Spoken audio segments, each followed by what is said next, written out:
Coming up next is our second race of the weekend for the Mini 7 Championship. We had the Melias out before. The Mini 7s are sort of the little brother of the Mini Melia. Still the same high quality racing, but slightly less powerful cars. The Mini 7s are sort of entry level into Mini 7 racing. And their first race yesterday was won by Damien Harrington. He does not have pole position for race number 2, though. It is Darren Thomas who has the pole, with Daniel Munro alongside him. Damien Harrington third on the grid, ahead of Ross Billison, with Glenn Woodbridge and Spencer Wansell on row number 3. Row 4 then for Nigel Davis and Ian Penn, with Harry Taylor and Graham Davis completing the top 10. Then it's Richard Bull and Ian Corson together on row 6. Then there's a gap and we get to the Mini 7S's, which are again a slightly lower category of racing than the 7s, but hugely popular. They've actually got a bigger grid than the 7s have this weekend. James May on pole ahead of Patrick McCarthy, with Michael Winkworth and Bertie Willard on row 2. Row 3 Lee Pullman and Daniel Balster, with Jack Vanner and George Welch row 4. And row 5 Ben Butler and Mike Rayner. Row 6 for Holly King. She's got John Hobbs for company on that 6th row. Row 7 Tony Ayres and Tom Johnston, with Matthew Howard and Billy Ferguson at the tail end of the field. So a 20-minute race in store, as is always the way for Mini 7 racing. And yeah, yesterday's race won by Damien Harrington, but it looks as though it's second fastest qualifying times then, potentially, which set the grid for the second race of the weekend. So race 1 winner Damien Harrington's got it all to do again, and a bit like the Melias earlier on really. Yesterday's race was a very, very competitive race, until really the last lap, when all of a sudden Damien Harrington seemed to just break away from the rest of the field. Darren Thomas and Daniel Munro were busy fighting over second position, the two drivers who start on the front row together, and that let Damien Harrington off the hook a little bit in the closing stages. He didn't have to fend off what we expected to be a last lap slipstreaming challenge from the two cars behind him, and he came home in the end a very comfortable winner. 2.5 seconds or so was his winning margin over Darren Thomas. In the 7S's, James May held on. It was Michael Winkworth who came home second, and again that was a much closer battle until the closing stages, when James May was able to pull a little bit of a lead. It really seemed as though it was difficult yesterday to break the toe, but once you did, it was almost impossible then for the cars behind to bridge the gap and close back in. So the plan is simple here, I think, for the front-running drivers. They want to try and get away if they can, and let those behind them squabble over the lower podium places, but I'm sure it's not quite going to be that straightforward. Big grid of cars, though, over the two classes, with 29 cars due to start the race. And it's always a little bit complicated in the second half of the race, as the 7s catch the tail end of the 7S field, and traffic management actually starts to become a little bit of a factor, and that also played its part in the outcome eventually of yesterday's race. So here comes Darren Thomas leading the field around on the warm-up lap. You can see the difference between these cars and the Melias. They don't have those flared arches, they have the narrower tyres, they've got a slightly higher centre of gravity, but the same good quality racing expected from the 7s, and still almost impossible to pick winners in any of our mini categories really. This is their second and final race of the weekend as well, unlike the BRSCC's own championships, which for the most part are having a triple header weekend. 3 races here at Snetterton. The Minis, just the 2 races apiece, so this is the last time we'll see the 7s, but we'll have another race of Amelia's not long after lunch. 2:20 is the scheduled start time for the Amelia's. This race due to start at 12 o'clock, so we're only about 3 minutes behind time at the moment, which is good news. Hopeful that by the time we get to the lunch break we'll be bang on time. The afternoon's schedule should run as planned. It's a day of racing that's set to take us to just before 6 PM, so we've got a little bit of wiggle room as far as the, I believe, 6:30 curfew here at Snetterton. And we should hopefully be able to get all of our races in without too much trouble. So Darren Thomas, Daniel Munro, they're the front row of the Mini 7s, but expect Damien Harrington, Ross Billison, maybe even Glenn Woodbridge and Spencer Wansell to be a thorn in their side over the course of the 20 minutes, which hopefully, unlike the Wheelie race earlier on, will run red flag and safety car free. Waiting then for the signal from the back of the grid. The green flag flag to wave from the starting line marshal right at the top end of shot. Still a bit of shuffling maybe going on. The medical van pulls in behind as well. And I think we are now pretty much good to go. So 5-second board is out, the red lights are on. Darren Thomas and Daniel Munro then on the front row of the grid together. Away they go. Even start from both of them. Good start from Glenn Woodbridge by the looks of it. The dark grey number 5 car from the third row of the grid. But it's absolutely neck and neck between Darren Thomas on the left, Daniel Munro on the right. And is that Ross Billison trying to come to the outside in the 0 car? It was. It will be Munro that gets the advantage though. Sweeps around the outside into Rich's corner, and he will have the lead into the Wilson hairpin. Under threat though immediately as Darren Thomas tries to reclaim that position on the picture-in-picture. You can see the 7 S's heading through the first corner. And I think James May has been able to hang on to the lead from pole position. We'll pick up on those in a moment. The leaders overall, though, heading down the Bentley Straight for the first time. The slipstream will start to take effect, and Daniel Munro is going to have some defending to do, Scott.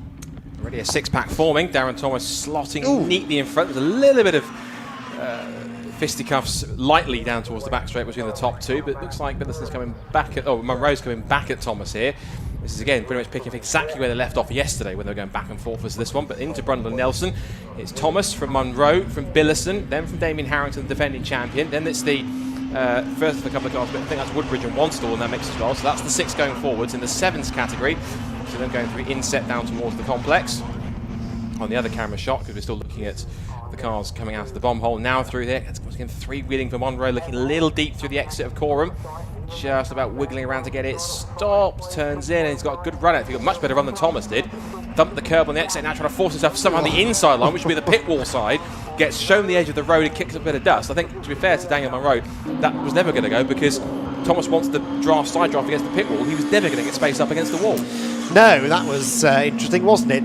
Darren Thomas is not averse to giving a bit of a squeeze, seemingly. He did it down the back straight, and again there coming out of Murray's corner. Munro then clearly wants to lead, doesn't he? He's not content to just sit in second, and by this time he wants to get the track position advantage. Pulls to the outside into the Wilson hairpin. Again, you're not going to go around the outside there, but it might give you a slightly better exit from the corner there. You can see the extra speed that Munro has. He picked up the throttle early, got through the gears better as well there. Almost ran into the back actually of Darren Thomas, but in the end drops back in line behind him. A small gap back then to Ross Billison in third ahead of Damien Harrington, yesterday's winner. With Spencer Wanstall completing the top 5. Do we have another attempted move here from Daniel Munro? Yes, we maybe do. Goes from the inside to the outside and sweeps right round the outside. Really good on the brakes. And Daniel Munro sold the dummy there, didn't he, to Darren Thomas? Made Darren think he was going to the inside, and maybe even then made him think that he'd backed out of the move altogether. But in the braking zone, he switched to the outside and went through. Clever drive from Daniel. Really good stuff to go one way then the other and fool him like that. And I think Darren Thomas will see that coming next time, unless I think Darren's going to have to pull off an even more cunning move to kind of fool Darren Thomas twice for that one. He goes a little wide on the apex, does Munro, he moves forwards. In the 7S category, he's looking back at that. Patrick McCarthy's gone to a lead from Bertie Woodard. James May down to third ahead of Winkworth and Bolster. Daniel Bolster in P5. So interesting switch around there, but across the line last time was only 2/10 of the back. There was only, what, less than a second cover in the top 4, so pretty close at that point, as you typically expect in Mini 7 racing. Again, hugging that pit wall for the side drop. Damien Harrington has broken away from Ross Billison. That's the fastest lap of the race at 1:32.523, and he's now closing in onto that top to make it a trio. Thomas just appears in shot right around the outside of Munro, squeezing him onto the apex of the corner on the exit. Harrington goes one way, then the other, sweeps to the outside, try and make it stick. It is 3 abreast, and Thomas is stuck in the middle. Has to back out of it, has no choice. And Harrington goes right around the outside of both of them. He's done Thomas, he's done Munro, he's done both of them round the outside at Montreal Hairpin. Phenomenal stuff from the defending champion. Car 1 to P1 with a 3-wide pass, getting both Thomas and Munro getting to the apex before they even turn onto the straight. He leads, but the question now is for how much longer? How many seconds longer? Yeah, that was pretty good stuff, wasn't it? But ultimately all in vain, I think, because the slipstream down the back straight is going to allow Munro back through into the lead. But really good stuff. That opportunistic driving from Damien Harrington, who set the fastest lap last time by as well. And yesterday's race winner now starting to remind us why he was yesterday's race winner.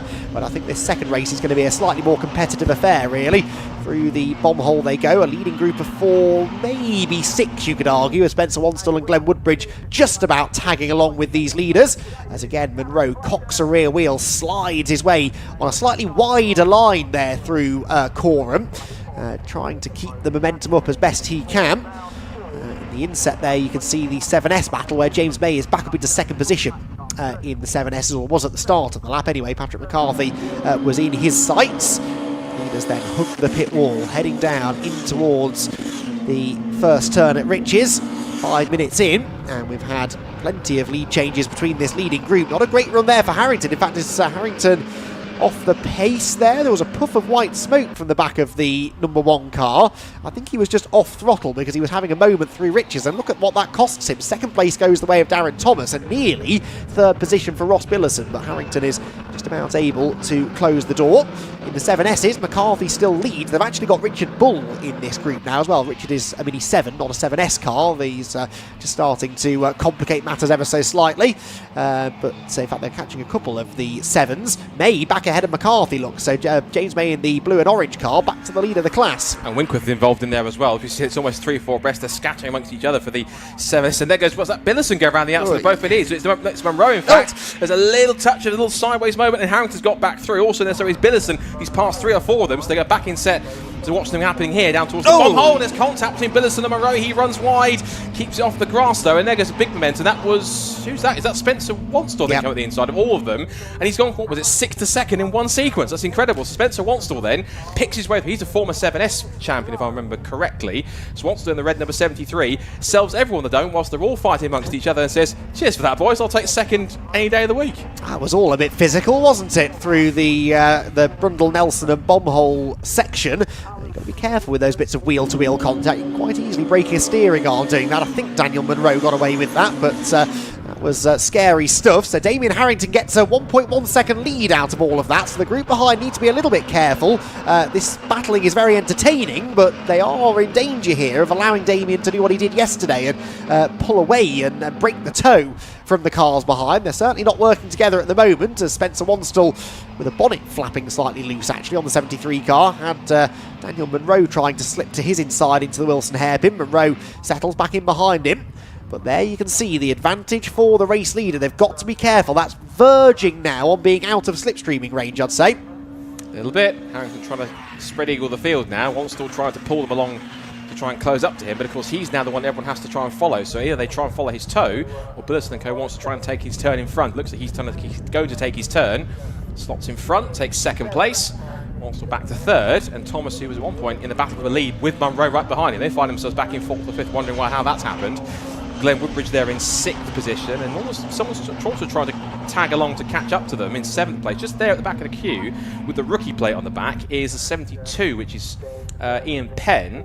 And he's only 1.5 seconds behind this lot. And of course, given how much they're scrapping, I wouldn't put it past him closing up to the back of that queue, making it a 6-car fight for 2nd. No, I agree with you. James May there on the inset still leads in the 7Ss. Patrick McCarthy and Michael Winkworth going with him. So that's a 3-way fight at the moment for the lead in that class, as the 7s head down across the timing line once again. Harrington leads. What's that gap going to be? It's 2 seconds now.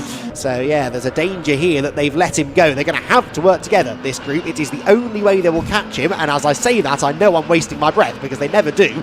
But if they keep on swapping positions and swapping paint indeed like this, they're handing this on a platter to Damien Harrington. It's almost 3 wide again into the Wilson hairpin. Monroe there to the inside of Wanstall, who's starting to slip backwards again. In the 7Ss, meanwhile, another lead change. That is McCarthy back ahead of James May going into turn 1. Yeah, as there goes Harrington escaping. This is very much like Caterham racing. It's like you want to keep in the pack, and if one car gets away, it's very uncharacteristic, but if it does get away, everyone else fighting behind. Either, with the effect, starts to work together and close in, or they start to lose. It's 3 wide behind. This is now between Wanstall, Monroe and Woodbridge pushing forward, because Billison's now attacking Darren Thomas. And I've noticed also the windscreen caving in like it did on Monroe yesterday. So that's another issue there. So if that's going to affect him, then Monroe still got himself on the podium, but it's the same problem. That's caved even more, I think, than Monroe's did earlier on. They're not glass windscreens. I think they're kind of like the you call it perspex or like a similar type of material to that one. So they're more plastic windscreens. But even so, that's going to affect it aerodynamically. They're not the most aerodynamic cars anyway, Minis, but that's not going to certainly help Matty, particularly with creating air lifting inside it to possibly cause him some more problems, unless it helps him with the toe. Who knows? It could be an aid for him. Yeah, well, I'm not so sure. It's going to be interesting to see, isn't it? He's leading this queue as well now, so if he is slow in a straight line, that's not going to help their chances of catching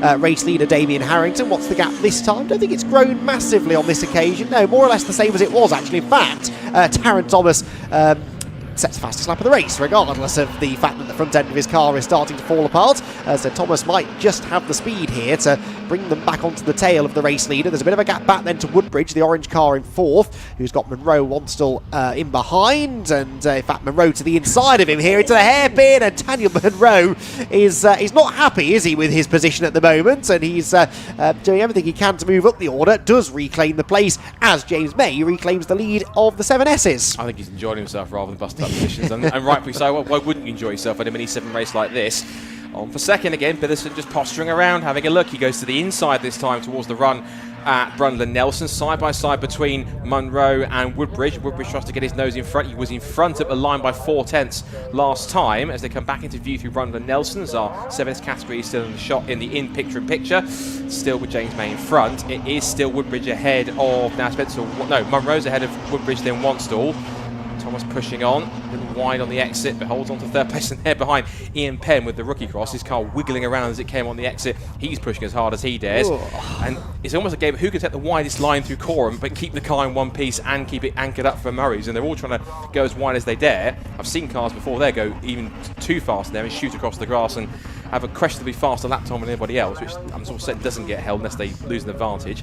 But Harrington's gap now across the line, if you've got the 758 in the pit lane with problems, it's now 2.3 seconds. Despite the fighting, but Harrington's getting away, but he's not even maintaining the gap. If he's getting away, it's not by much. No, it's not, but he is still getting away, and they're running out of laps a little bit now. Fastest lap of the race now belongs to Daniel Monroe. That's the Daniel Monroe that arrived sideways into shot there through Rich's corner, and now pulls to the outside of Darren Thomas for 3rd position. Can't make that one stick. Billerson then defending 2nd position as we focus back in on the 7Ss. Still this 3-way fight for the lead, and James May trading the lead with Patrick McCarthy. Michael Winkworth sort of has been there with them all race, but I haven't yet seen him lead in the 7Ss. He's now going to try and move up into 2nd position. The Tom Bell prepared car, TBR, Tom Bell Racing, who as far as I know are not hugely experienced in preparing Mini 7s. They were well known for a long time as a Ford specialist, but producing a very quick car now for Michael Winkworth, which moves into 2nd position within the class. They head out onto the Bentley Straight. The 7s head through Brundle and Nelson, and James May again just now starting maybe to take advantage of this fight that's going on behind him. Yeah, maybe. Where's Ross Billerson got to? No, so Ross Billerson's car's gone missing, and he was 2nd. There goes Harrington, there goes Thomas, there goes Monroe. We've lost Ross Billerson. The 0 car has not come through in this group. So what was a 7-car group in the lead, now become a 6-car group with Harrington. There's another car slowing, that's 19, which is Ian Corson slowing up on the exit of Murray's. He's also lap down anyway. So Ross Billerson then answers on a postcard where he's got to. He's obviously pulled up somewhere, where we're not 100%, whether our director can find him. And Ian Corson's car has not made it into the pit lane either. It's stopped on circuit. That's not a great place for a car to be stuck, and I doubt there's much of an opportunity with the field spread that we've got for the marshals to go out and move that, so that might require an intervention from the safety car. We'll wait and see. That's certainly not what Damien Harrington wants to see. He's got a 2.5 second cushion over this battle for 2nd, which continues to rage on with Darren Thomas, Daniel Monroe at the front of it. There you can see the Ian Corson car going nowhere. Yeah, I think you might be right. If it's a safety car, hopefully be a quick one, given the marshal can quickly push it into pit lane off the road. If they can make it like a 1-lap safety car, at least, that'll be hopefully the quickest solution to get going, because that car's, it's on a part where you're accelerating out of the corner, and of course it's almost near pit lane, so you're almost obstructing pit lane and making problems as Dan Monroe holds on to 2nd place, gets back past Darren Thomas and moves forward. He's got the fastest lap of the race. Little twitch of oversteer as he pitches the car in right through Murray, through Nelson. And Glenn Woodbridge has steadily moved up into 4th place through all of this, and the safety car lights and flags are on. Oh, and that's Billerson, that's Monroe off the road, so his car was swashbuckling a bit, but I wonder if the steering broke. Remember, he had that contact at the bomb hole earlier on. It looks like the steering arm has snapped. I wonder if that's just been working away over the course of the race. I didn't see any contact there, but it's surely too much of a coincidence that he had that contact on the right front corner, and I wonder if that's had some long-term negative effects on the steering. Possibly, but even so, that's unfortunately his race done, which is a shame because he was putting on such a great performance and one of the most entertaining drives we've seen all weekend from the 7s.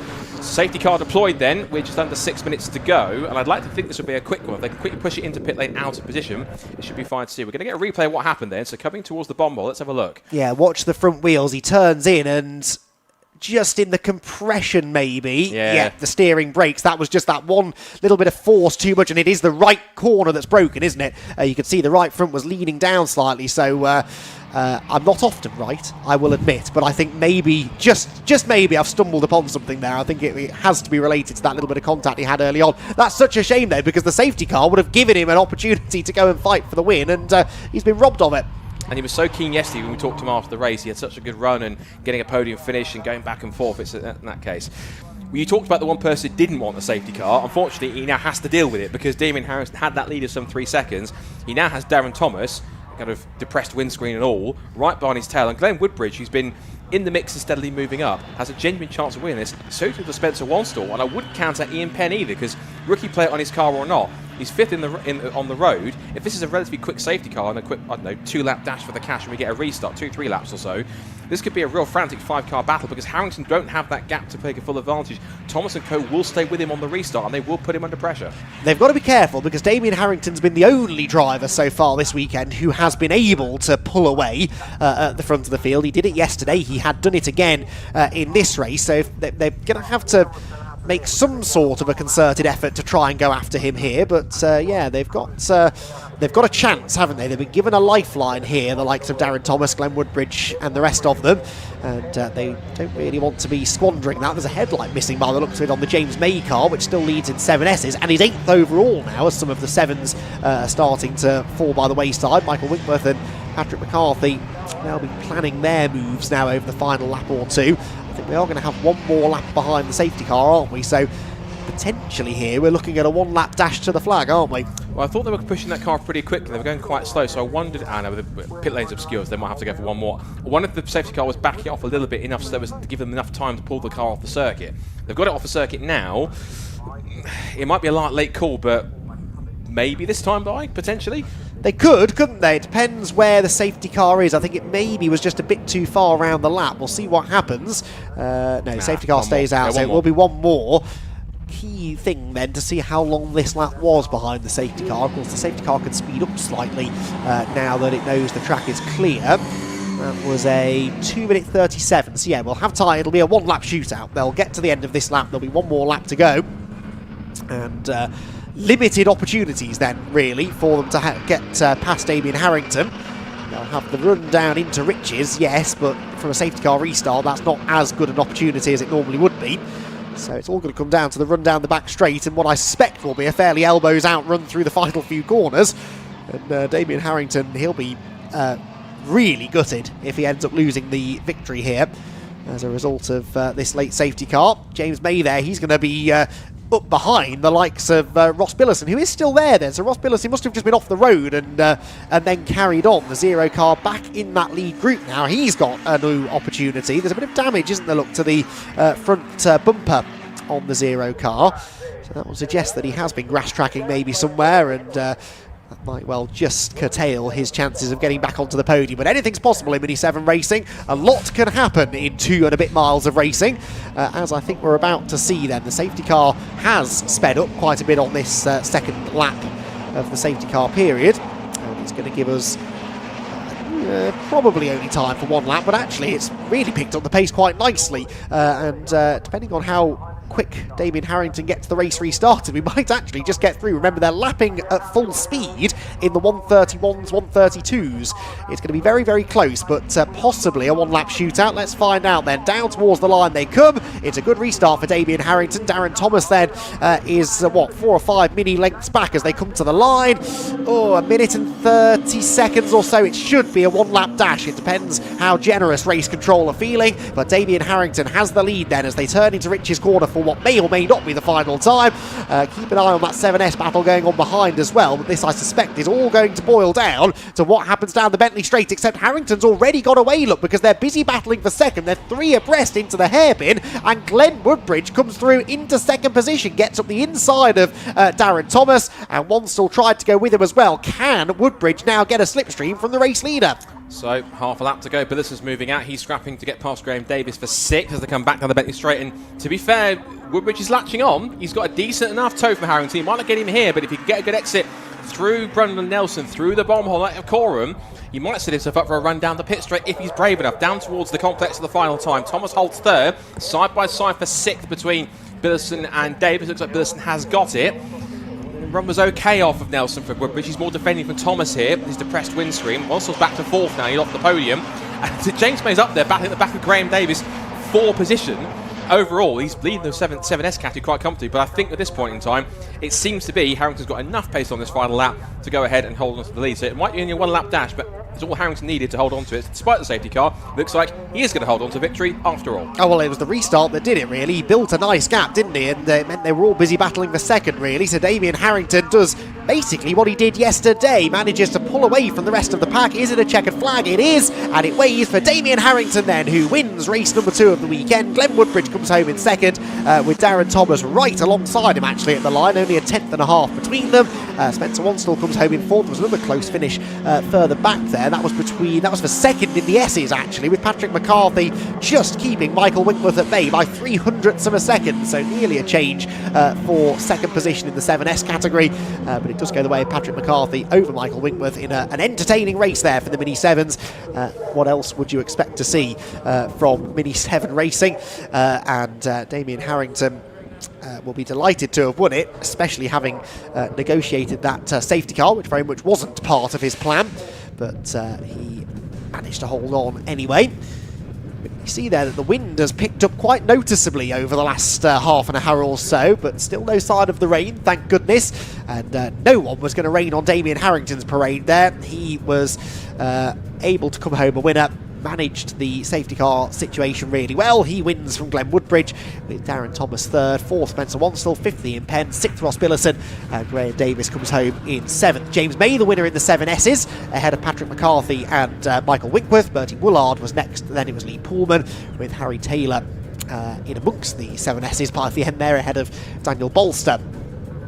Then 15th position overall, Nigel Davis ahead of Jack Vanner and George Welch, Ben Butler and Billy Ferguson, with Richard Bull completing the top 20. Mike Rayner was next ahead of Matthew Howard, then it was John Hobbs, Tom Johnston and Holly King, with Daniel Munro sadly out after a broken steering, and Ian Corson slowing, coming out of the final turn, stopping just shy of the pit entry, and that brought about the race's safety car period. And Tony Ayres, also a non-finisher.